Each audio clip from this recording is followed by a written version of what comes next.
जय जगन्नाथ आउ गोटे एम्प्लॉयमेंट न्यूज निजुक्ति खबर समस्त ओडिशार कॉम्पिटिटिव पई प्रिपरेशन होउथिबा छात्र छात्री मानक पई डीजीईएमई तरफरु आउ गोटे एम्प्लॉयमेंट न्यूज नोटिफिकेशन आसी जाइछि। ए वीडियो रे मु आपण मानकु संपूर्ण डिटेल ब्रीफ आउ समराइज करिकि जणैबी। वीडियो को स्टार्ट करिबा, वीडियो को शेष जाय देखिबे। जदि एलिजिबल आज ही फॉर्म भरिबे। Indian army DGEME recruitment 2025 apply offline for 69 LDC, MTS and more post। भारतीय सेना डीजीईएमई नियुक्ति 2025 69 LDC, MTS एवं अन्यान्य पदवी पाई ऑफलाइन रे आवेदन करंतु। सांग माने आपनकर फॉर्म ऑफलाइन ने भरा जिवो। भारतीय सेना इलेक्ट्रॉनिक्स एंड मैकेनिकल इंजीनियर्स महानिर्देशालय भारतीय सेना डीजीईएमई नियुक्ति विज्ञप्ति 2025 एलडीसी, एमटीएस एवं अन्यान्य पदवी पाई ऑफलाइन रे आवेदन करंतु। बीएससी डिप्लोमा +2 दशम पास करिथिबा प्रार्थी माने या पाई एलिजिबल। आपण मानकर फॉर्म एबे ऑफलाइन ने भरा जाउछि। 14 नवेम्बर पूर्वरु आपण मानकर फॉर्म पहुंची जिबा दरकार। एज क्राइटेरिया विषय रे जणे दउछि। प्राय समस्त पोस्ट पाई आपनको मिनिमम 18 वर्ष होइथिबा दरकार आ मैक्सिमम 25 वर्ष।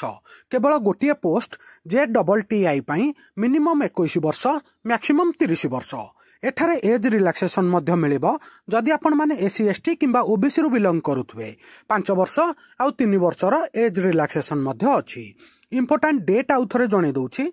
वर्तमान ऑफलाइन रे फॉर्म भरा जाउछि आउ मैक्सिमम डेट दिया जाइछि 35 दिन। आपण माने आज ही ऑर्डिनरी पोस्ट रे फॉर्म भरि दियंतु। एबे क्वालिफिकेशन विषय रे जणे दउछि।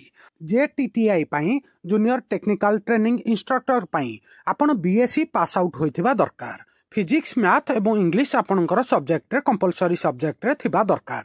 ताहले या पाई आपण एलिजिबल। स्टेनोग्राफर पाई आपण +2 पास होइथिबा दरकार। एमटीएस पाई +2 पास होइथिबा दरकार। धोबी पाई दशम पास होइथिबा दरकार एवं एलडीसी पाई आपण +2 पास करिथिबा दरकार। एठारे आपण मानकर कोनोसी भी फिजिकल नाही। जदि आपण माने चश्मा पिंधुछंती, फिजिकल हैंडिकैप भी, ताहले भी एलिजिबल। केवल रिटन क्वालिफाई करिवे, चाकरी पाइबे।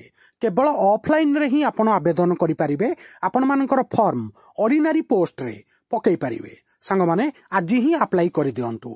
प्रथमे आपणकर रिटन एग्जाम हबो जेउथरे कि 150 मार्क रो क्वेश्चन पड़िबो। नेगेटिव मार्किंग अछि 1:4 रे। एठारे कोनोसी आपणकर एप्लीकेशन फीस नाही। आपण माने ऑफिशियल वेबसाइट रु फॉर्म डाउनलोड करि दियंतु। आज ही ऑर्डिनरी पोस्ट रे फॉर्म भरि दियंतु। सांग माने सुजोग हाथ छडा करंतु नाही। एबे टोटल सीट विषय रे जणे दउछि। JTTI रे 2टा वैकेंसी अछि। स्टेनोग्राफर रे 2टा वैकेंसी अछि। MTS रे 23टा वैकेंसी अछि। धोबी रे 3टा वैकेंसी अछि। LDC 25टा सीट अछि। MTS आउ गोटे जेउथरे कि 14टा वैकेंसी अछि। सांग माने सुजोग हाथ छडा करंतुनी। फॉर्म भरि दियंतु। कोनोसी एप्लीकेशन फीस लागुनी। सुजोग हाथ छडा करिवेनी। आज ही फॉर्म भरिबे। सांग माने जहा जहा मेन पॉइंट थिला मु आपण मानकु ब्रीफ आउ समराइज करिकि जणैली। आउ फॉर्म भरिया पूर्वरु गोटे थर ऑफिशियल नोटिफिकेशन टाकू टिके पढि नेबे। जदि भी कोनोसी डाउट आसे मते कमेंट रे पचारिबे। मु आपनकर डाउट क्लियर करिदेबी। वीडियो को लाइक करिबे। समस्त संग साथी प्रत्येक ओडिसार कॉम्पिटिटिव पई प्रिपरेशन होउथिबा छात्र छात्रींको पाखकू शेयर करिबे। नुआ थिले वर्ल्ड अफेयर मधु जीके ओडिया चैनल को सब्सक्राइब करिबे। सबुदिन important GK, current affair, sports affair, world affair, employment news notification आपण मानकू एठारे मिलिथाय।